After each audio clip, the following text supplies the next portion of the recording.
Assalamualaikum warahmatullahi wabarakatuh. Alhamdulillah, pemirsa, apa kabarnya? Semoga baik-baik saja dan selalu diberkahi oleh Allah Subhanahu wa taala. Amin. Kembali lagi bersama kami berdua, saya Teguh Wisnu dan Zizi Syahab. Seperti biasa dalam acara kesayangan kita di Berita Islami Masa Kini. Kita udah lama gak ketemu, Wisnu. Jadi terlihat tidak kompak. Iya. Tapi hari ini kelihatan semangat, Wisnu. Alhamdulillah. Karena apa, hari ini berhubungan dengan hari batik ya? Kayaknya, tapi kita agak-agak Nggak batik tapi ya. Iya. Tapi kamu motif ini aja sedikit-sedikit batik kok. Bisa nyambung ya. Bisa nyambung ya. Nah pemirsa, hari ini kita ada beberapa pembahasan dan pembahasan pertama kita adalah tentang misteri Laut Hitam. Misteri Laut Hitam, langsung kita lihat aja penjelasannya ya. Ini dia.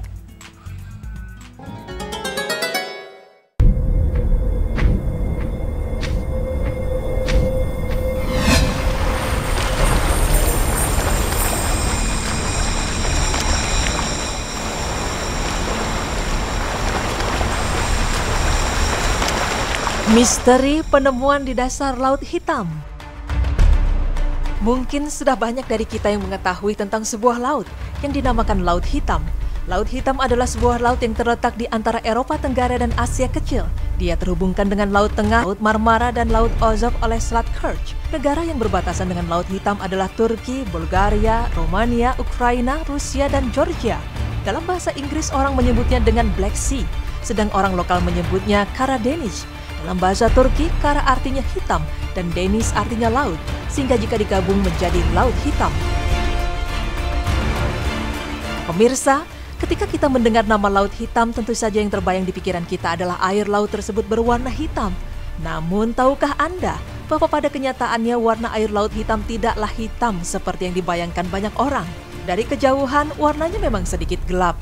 Bisa jadi dari sinilah asal mulanya orang menyebut laut itu dengan nama Laut Hitam. Banyak faktor yang diduga sebagai penyebab hitamnya warna laut tersebut. Salah satu faktornya diperkirakan karena lapisan hidrogen sulfida yang terdapat di sekitar 200 meter di bawah permukaan laut dan didukung oleh populasi mikroba yang unik, lalu menghasilkan sedimen hitam. Banyak peneliti menyebutkan sedimen hitam ini disebabkan oleh oksidasi anaerobik metana, sehingga laut tersebut terlihat berwarna hitam. Faktor lain mengapa laut itu dijuluki Laut Hitam adalah letak geografisnya yang sering diselimuti awan. Cuaca di daerah Laut Hitam sering berubah dan suhunya cenderung dingin. Jadi kalau orang berharap mendapatkan cuaca yang panas di pesisir, maka hal itu tidak akan Anda dapatkan di Laut Hitam. Oleh karena langit sering dihiasi oleh awan yang gelap, pantulannya di air akan terlihat gelap juga. Hal ini juga menjadi kemungkinan besar asal mula warna hitam yang dijuluki untuk laut ini. Menurut orang lokal yang tinggal di sekitarnya, orang tidak berani mandi dan berenang di situ karena cuacanya yang sering berubah, sehingga membuat orang harus waspada. Selain itu, ombak bisa tiba-tiba menjadi besar dan membahayakan keselamatan jiwa.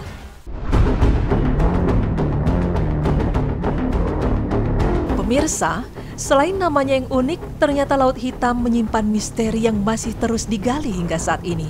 Salah satu temuan yang menggemparkan adalah penemuan sungai besar di bawah Laut Hitam yang dilakukan oleh ilmuwan Inggris. Sungai itu terletak di kedalaman 115 kaki dengan lebar setengah mil. Sungai bawah laut yang ditemukan di Laut Hitam ini merupakan satu-satunya sungai yang masih aktif yang pernah ditemukan di dasar laut. Terletak di Selat Bosporus dan alirannya berawal dari Mediterania sampai ke Laut Hitam. Perbedaan kadar garamnya menyebabkan aliran sungai membentuk alur-alur dan genangan yang cukup dalam. Para ilmuwan memperkirakan sungai ini merupakan sungai ke-6 terbesar di dunia. Aliran sungai itu membawa sedimen dan air yang sangat asin. Aliran sungai yang belum diberi nama ini lebih besar 350 kali ketimbang aliran sungai Thames di Inggris. Jumlah air asin yang mengalir pada sungai bawah laut itu sekitar 22.000 meter kubik atau 10 kali lebih besar dari sungai terbesar Eropa, Rhine. Lalu adakah perbedaan sungai di dasar laut dengan sungai di daratan? Parsons, selaku pemimpin tim peneliti dari Sekolah Tinggi Ilmu Bumi dan Lingkungan Universitas Leeds menuturkan, kepadatan air di sungai bawah laut itu lebih padat dari air laut di sekitarnya. Hal itu terjadi karena air sungai tersebut memiliki salinitas yang lebih tinggi dan membawa begitu banyak sedimen. Dia juga mengatakan, sungai tersebut mengalir dari beting laut dan keluar melalui daratan abisal, seperti halnya sungai yang ada di daratan. Daratan abisal di laut mirip seperti di gurun pasir. Bedanya, daratan air ini bisa menyediakan nutrisi dan bahan-bahan yang dibutuhkan untuk makhluk hidup di dalamnya. Nutrisi dan bahan-bahan yang dikandungnya memiliki peran yang penting, seperti arteri yang memberikan kehidupan di laut dalam. Perbedaan utama sungai di bawah laut ini, menurutnya adalah aliran airnya berlawanan arah dengan sungai-sungai di daratan. Misteri yang dimiliki Laut Hitam tak berhenti sampai di situ. Selain penemuan sungai bawah laut, ditemukan juga struktur bangunan dan kayu pada kedalaman beberapa ratus kaki dari permukaan laut. Dengan menggunakan robot bawah air, para peneliti memperkirakan usia bangunan ini adalah sekitar 7.500 tahun. Penelitian ini dilakukan oleh sekelompok peneliti Underwater Surveyors yang diketuai oleh Dr. Robert Ballard. Dia jugalah yang telah menemukan kapal Titanic. Mereka memperkirakan bangunan tua itu dahulunya adalah sebuah perkampungan yang tenggelam akibat banjir besar yang terjadi di zaman Nabi Nuh alaihissalam. Dr. Ballard menyatakan bangunan yang ada di dasar Laut Hitam itu disebabkan oleh banjir besar yang terjadi ribuan tahun silam. Dalam teorinya, dia menjelaskan apabila zaman es berakhir 12.000 tahun yang lalu, gletser mulai mencair. Kawasan timur Mediterania yang terputus dari Laut Hitam telah menyebabkan Laut Hitam tidak tenggelam oleh air, walaupun permukaan air laut yang lain telah naik. Hal ini menyebabkan pada sekitar 7.000 tahun yang lalu, genangan awal di Bosporus telah terpecah dan menyebabkan air di Laut Mediterania melimpah ke timur menjadi Laut Hitam. Kekuatan limpahan air tersebut diperkirakan 10.000 kali daripada air terjun Niagara. Maka banjir besar tersebut menyebabkan kawasan daratan yang sangat luas berubah menjadi dasar laut. Sungguh luar biasa, keajaiban dunia yang patut untuk kita renungi dan resapi untuk mengenal keagungan Tuhan. Betapa tidak, secara logika dan nalar, mana mungkin ada sungai di bawah laut? Selain karena elemen airnya berbeda, juga posisi sungai tersebut yang letaknya di bawah laut. Pemirsa, penelitian mengenai sungai di bawah laut sebetulnya sudah dijelaskan puluhan abad yang lalu. Dalam kitab suci Al-Quran, Allah Subhanahu wa Ta'ala berfirman yang artinya, "Dan dialah yang membiarkan dua laut mengalir berdampingan, yang ini tawar lagi segar dan yang lain asin lagi pahit, dan dia jadikan antara keduanya dinding dan batas yang menghalangi." Quran Surah Al-Furqan ayat 53.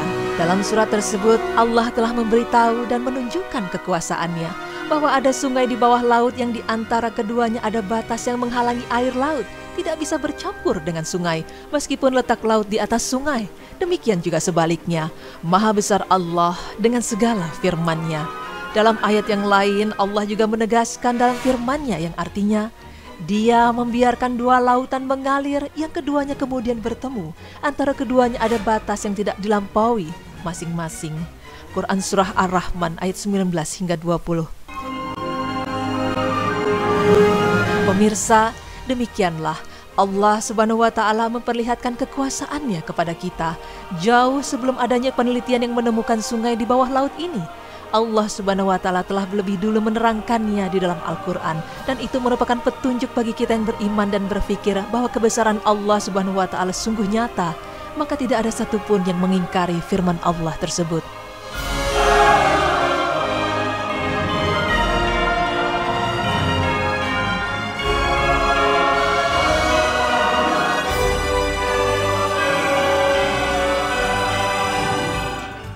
Subhanallah, tapi awalnya nih ya, aku kira emang bener-bener Laut Hitam tuh warnanya hitam. Tapi ternyata karena ada mikroba ya, populasi mikroba, terus menghasilkan spedimen berwarna hitam, terus jadinya gitu deh. Jadi kalau dilihat dari jauh terlihat hitam, tapi kalau kita deketin ternyata nggak hitam warnanya. Bener banget, gitu. Memang sama seperti Zizi, aku tadi berpikir bahwa memang Laut Hitam ini adalah memang asli warna hitam semua. Ternyata memang bukan ya tadi ya, memang terlihat seperti warna hitam. Dan satu lagi memang kita harus mengakui dan mensyukuri bahwa ini adalah salah satu bentuk ciptaan Allah yang begitu luar biasa, Laut Hitam. Di dalamnya juga ada satu penemuan di mana ada sungai, dan sungainya adalah salah satu sungai terbesar di dunia ya. Maksudnya sungai yang ke-6 kalau tidak salah tadi disebutkan ya. Dan itu memang Masya Allah luar biasa sekali. Inilah adalah salah satu bentuk ciptaan Allah yang begitu luar biasa. Subhanallah. Dan tadi satu lagi ternyata ada bangunan yang ditemukan berabad-abad yang lalu, dan ternyata itu sepertinya peninggalan Nabi Nuh. Nah gini yang benar sekali Zizi. Dan Zizi, habisnya apa lagi kita? Habis ini kita akan bahas 6 makanan yang diharamkan. 6 makanan yang diharamkan, tapi habis ini ya? Habis ini, jangan kemana-mana, tetap di Berita Islami Masa Kini.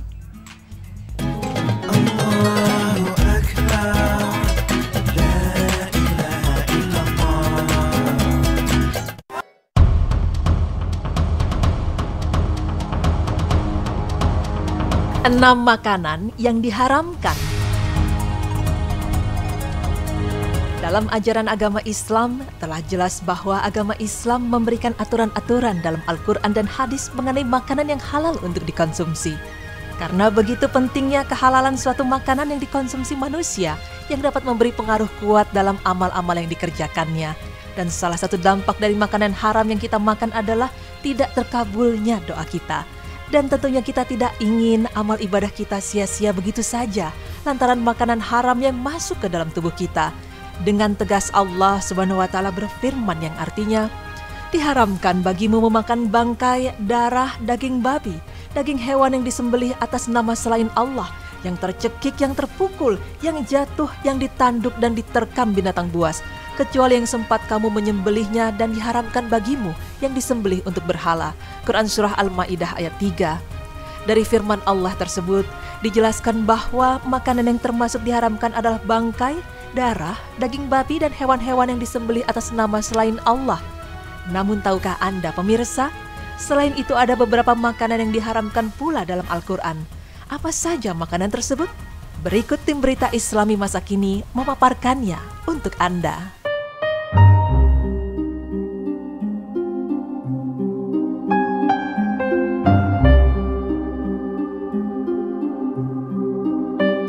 Makanan haram yang pertama adalah keledai piaraan atau keledai yang jinak. Ya, mayoritas ulama berpendapat bahwa keledai jinak itu haram untuk dimakan. Di antara dalil yang menunjukkan hal ini adalah hadis dari Anas bin Malik yang menjelaskan bahwa ada seseorang yang mendatangi Rasulullah SAW sambil mengatakan bahwa daging keledai telah banyak dikonsumsi. Lalu orang itu pun kembali datang kepada Rasulullah dan mengatakan hal yang sama, bahwa daging keledai telah banyak dikonsumsi. Setelah kesekian kalinya orang tersebut mendatangi Rasulullah, orang tersebut pun berkata bahwa keledai telah binasa. Maka Rasulullah pun memerintahkan seseorang untuk menyerukan kepada semua manusia bahwa sesungguhnya Allah dan Rasulnya melarang untuk mengkonsumsi daging keledai jinak karena daging itu najis. Dan mereka pun menumpahkan periuk yang digunakan untuk memasak daging tersebut. Diriwayatkan dari hadis riwayat Bukhari 5528 dan Muslim 1940. Sedangkan dalam hal ini, keledai liar itu halal untuk dimakan, dan hal ini telah menjadi ijma atau kesepakatan para ulama. Yang kedua adalah segala binatang buas yang bertaring. Setiap hewan yang bertaring dan digunakan untuk menyerang mangsanya seperti singa, serigala, macan tutul, dan macan kumbang, atau piaraan seperti anjing dan kucing rumahan, maka haram untuk dimakan. Hal ini terlarang berdasarkan hadis Abu Hurairah bahwa Rasulullah SAW bersabda, setiap binatang buas yang bertaring, maka memakannya adalah haram. Hadis riwayat Muslim 1933. An-Nawawi rahimahullah menjelaskan bahwa yang dimaksud dengan memiliki taring menurut ulama adalah taring tersebut digunakan untuk berburu atau memangsa.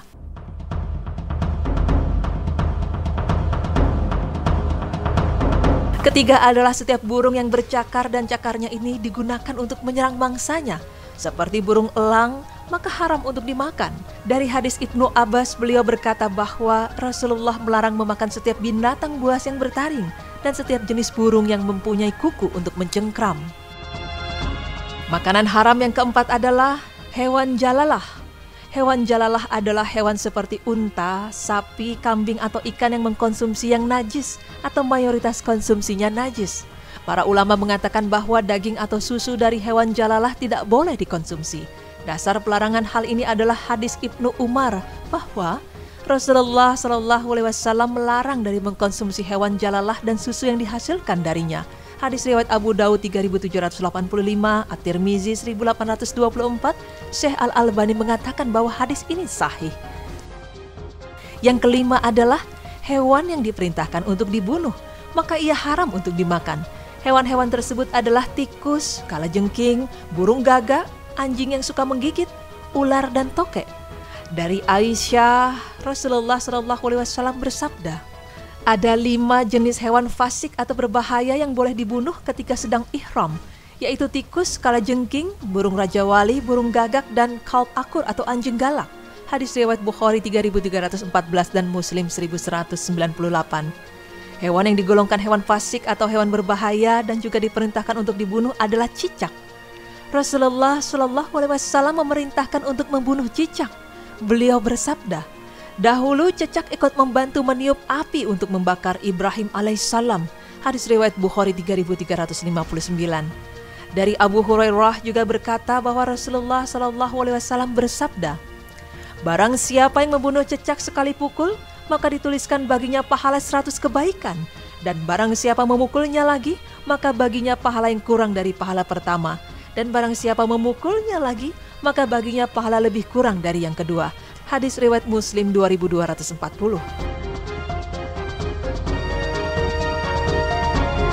Makanan yang diharamkan oleh Islam yang keenam adalah hewan yang dilarang untuk dibunuh. Hewan yang dilarang untuk dibunuh, maka ia dilarang untuk dikonsumsi. Dan jika dilarang untuk dibunuh, berarti dilarang untuk disembelih. Maka bagaimana mungkin hewan seperti ini dikatakan boleh untuk dimakan? Hewan-hewan tersebut contohnya adalah semut, lebah, burung hudhud, serta burung syurot.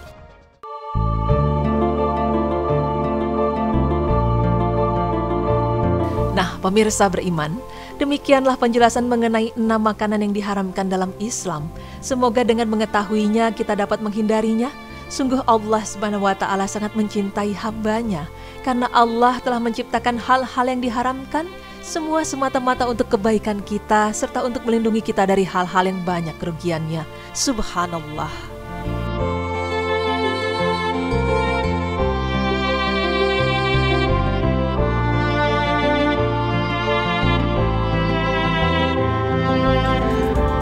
Baik pemirsa, alhamdulillah dapat lagi ya ilmu baru di Berita Islami Masa Kini sih ya. Mengejutkan. Mengejutkan. Ada beberapa memang hewan yang dilarang. Tadi ada 6 hewan ya, ada 6 hewan yang dilarang untuk dimakan gitu. Salah satunya adalah, diantaranya adalah tadi misalkan seperti hewan yang disyariatkan untuk dibunuh, hewan yang disyariatkan untuk tidak dibunuh. Betul. Ada lagi beberapa hewan lain seperti hewan jalalah. Kalau hewan jalalah ini Zizi mau sedikit membahas nih sepertinya. Iya, enggak, yang aku tanya deh, kalau hewan jalalah berarti kalau lele itu termasuk hewan jalalah atau enggak? Ini harus ditanyakan lagi sama guru kita nih mungkin sih, karena memang kalau, tadi kan hewan jalalah itu adalah hewan yang dimana hewan tersebut makan najis kan, kotoran. Nah kalau misalnya ataupun kotoran gitu. Nah ada beberapa makanan-makanan yang sering sekali disajikan di Indonesia itu adalah hewan jalalah kalau menurut aku kan. Iya gimana dong?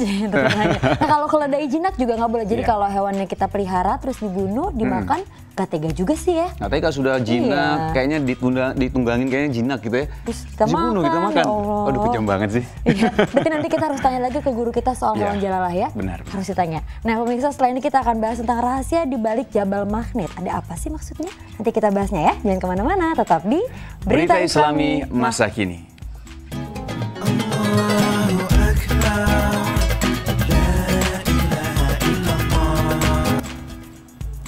Menguak rahasia Jabal Magnet. Jadi seperti apa sih penjelasannya? Langsung kita lihat aja. Ini dia.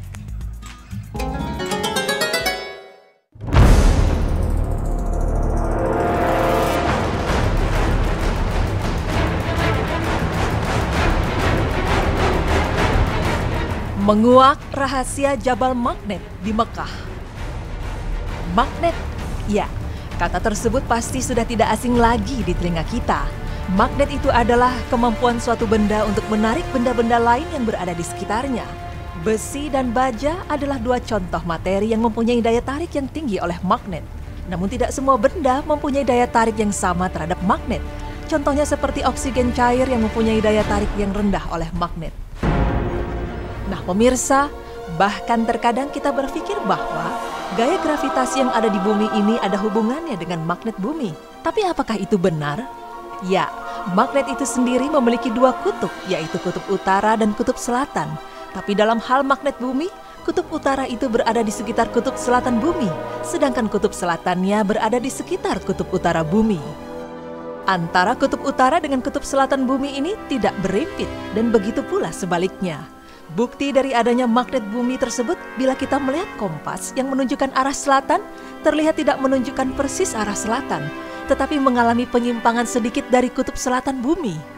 Akan tetapi pemirsa, hal ini lain halnya dengan gaya gravitasi bumi, di mana gravitasi adalah gaya yang disebabkan oleh gaya tarik bumi. Contohnya ialah, jika kita melempar benda ke atas, maka benda tersebut akan jatuh lebih cepat mendekati bumi. Lalu, jika bumi ini memiliki gravitasi atau magnet, bagaimanakah dengan sebuah gunung? Apakah bisa gunung mempunyai magnet?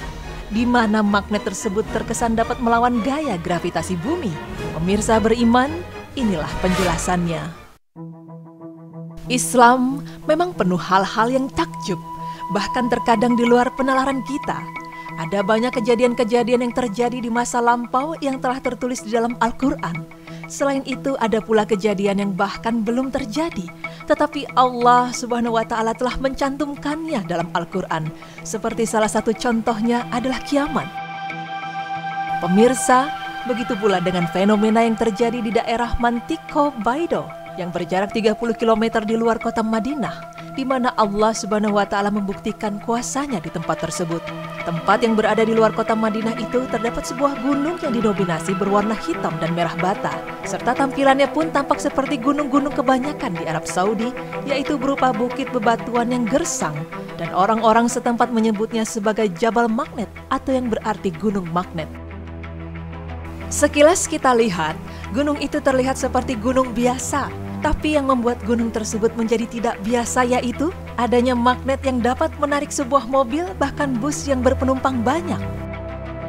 Jabal Magnet ini tidak hanya sekedar dapat menarik mobil ataupun bus, tetapi kekuatan ini dapat membuat mobil berjalan sendiri ke arah berlawanan atau mundur, bahkan sanggup mendaki tanjakan tanpa digas. Dan pemirsa, tidak hanya itu, jarum penunjuk kompas juga tidak dapat bekerja sebagaimana mestinya. Arah utara dan selatan di kompas menjadi kacau. Selain itu, data di telepon seluler juga bisa hilang di lokasi itu. Subhanallah. Mobil yang melintas di kawasan ini akan merasakan daya dorong dan daya tarik magnet di berbagai bukit, baik di sebelah kiri maupun di kanan jalannya.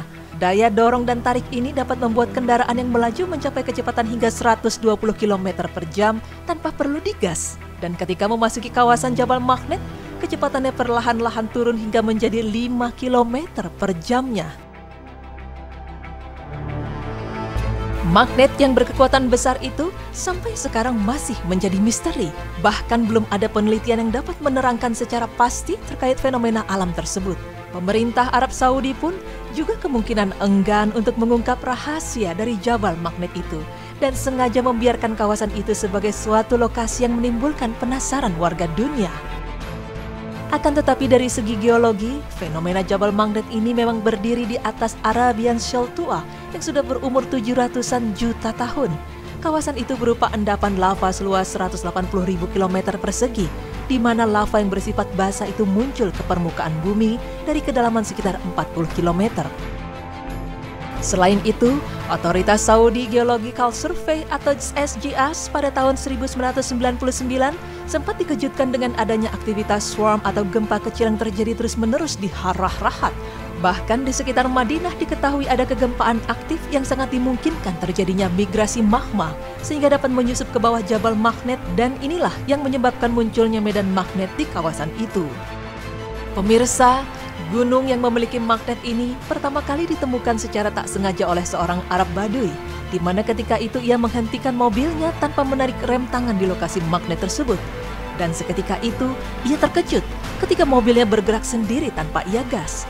Dan sejak itu cerita menyebar ke berbagai pelosok Arab maupun negara-negara lain. Bahkan pemerintah Arab Saudi menjadikan Jabal Magnet ini sebagai salah satu objek wisata, namun melarang orang-orang untuk melakukan ritual agama di lokasi tersebut. Dan demi kenyamanan sang pengunjung wisata, kerajaan Arab Saudi membangun jalan raya menjadi sangat lebar, di mana tujuannya agar pengunjung bisa merasakan dorongan magnet ketika melaju dengan kendaraannya. Lalu di bagian ujung dibuat jalan melingkar untuk putaran ketika pengaruh medan magnet sudah terasa lemah. Pemirsa berita Islami masa kini, fenomena sebuah gunung yang memiliki magnet ini ternyata benar adanya. Terbukti dari Jabal Magnet yang bertempat di luar kota Madinah, di mana mobil atau bus yang berpenumpang bisa berjalan sendiri tanpa harus digas. Dan fenomena Jabal Magnet ini seperti melengkapi fenomena penemuan posisi Mekah sebagai poros bumi atau berada pada titik nol sesuai hadis Rasulullah SAW. Baitullah Al-Haram adalah tanah suci, poros 7 langit dan 7 bumi. Akhbar Makkah dikutip oleh Mujahid dari Syu'ab Al-Iman karya Al-Baihaqi. Dan pemirsa, fenomena seperti ini membuktikan bahwa Allah Subhanahu wa Ta'ala sungguh besar kuasanya. Dan sebagai hamba-hambanya, lebih baik kita untuk rajin bersyukur atas nikmat dan kebesaran Allah Subhanahu wa Ta'ala, sebagaimana firman-Nya yang berarti, Sesungguhnya dalam penciptaan langit dan bumi, silih bergantinya malam dan siang, bahtera yang berlayar di laut membawa apa yang berguna bagi manusia. Dan apa yang Allah turunkan dari langit berupa air, lalu dengan air itu Dia hidupkan bumi sesudah mati keringnya. Dan Dia sebarkan di bumi itu segala jenis hewan dan pengisaran angin dan awan yang dikendalikan antara langit dan bumi. Sungguh terdapat tanda-tanda keesaan dan kebesaran Allah bagi kaum yang memikirkan. Quran Surah Al-Baqarah ayat 164.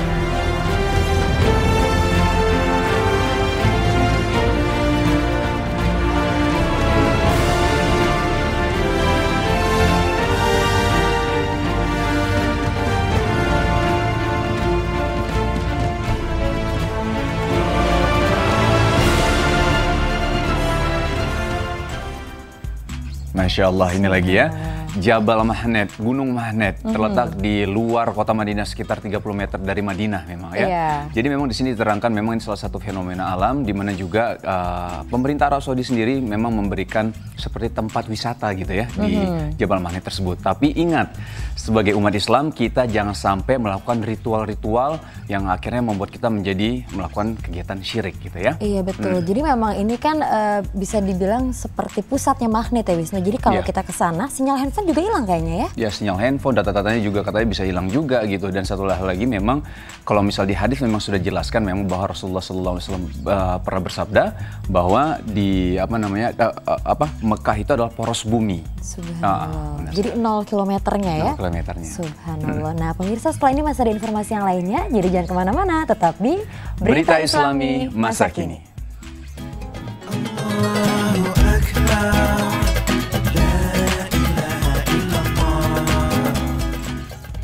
Alhamdulillah pemirsa, sudah ada 3 berita yang kita sampaikan ke pemirsa. Yang pertama tadi kita bahas tentang misteri laut hitam. Misteri laut hitam. Jadi ternyata bukan warna lautnya hitam, tapi karena ada populasi mikroba sampai akhirnya jadi kalau dilihat dari jauh terlihat seperti warna hitam gitu. Dan ternyata di laut hitam itu juga di dalamnya terdapat sungai, dan sungai terbesar juga salah satu di antara dunia ya. Selain itu juga kita pembahasan kedua tentang 6 makanan haram yang sangat diiniin tadi adalah keledai jinak sama hewan jalala. Hewan jalala itu masih pertanyaan besar buat kita ya. Pertanyaan besar karena juga. Lele, terus apa lagi?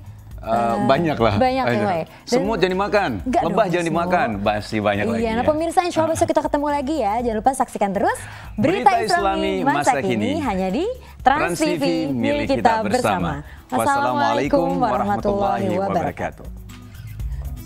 Udah ketik ya.